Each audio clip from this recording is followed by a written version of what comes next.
ইদানিং সামাজিক যোগাযোগ মাধ্যম ফেসবুক, ইউটিউব বিভিন্ন সাইডে ইলিয়াস কাঞ্চনের এই ভিডিওটি ভাইরাল হতে দেখা গেছে। আসলে বর্তমানে ওনাকে এরকমভাবে দেখা যাচ্ছে। ভিডিওটিতে আসলে তার মেয়েকে দেখা যাচ্ছিল, তাকে নিয়ে কোথাও যাচ্ছিল এবং বের হচ্ছিল।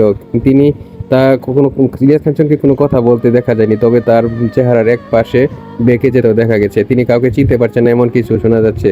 তার মেয়ের বাসায় তিনি আছেন, যুক্তরাষ্ট্রে এখন অবস্থান করছেন।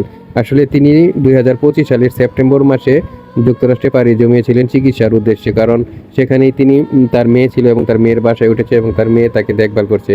এখন তিনি আসলে যেভাবে ছিলেন, কোনো কথা বলেননি, তাকে যেভাবে দেখা যাচ্ছে মনে হচ্ছে তিনি এখনো অসুস্থই আছেন।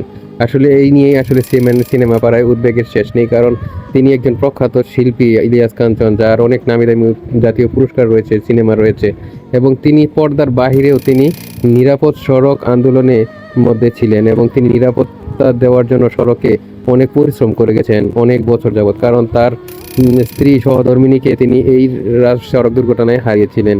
তার সংগ্রামী জীবনে এটাই ছিল সবচেয়ে সামাজিক একটা কার্যক্রম, যা আসলে স্মরণীয় হয়ে থাকবে আজ অবধি। আসলে সবাই চাই ইলিয়াস কাঞ্চন সুস্থ হয়ে উঠুক, আবার ফিরে আসুক আমাদের মাঝে। নিরাপদ সড়ক আন্দোলনে তার জন্য অপেক্ষা করতেছে এবং সিনেমা জগতেও তাকে আমরা আবারও দেখতে চাই। ভালো থাকুন, এটাই কামনা করছি। আপনাদের মতামত অবশ্যই জানিয়ে যাবেন।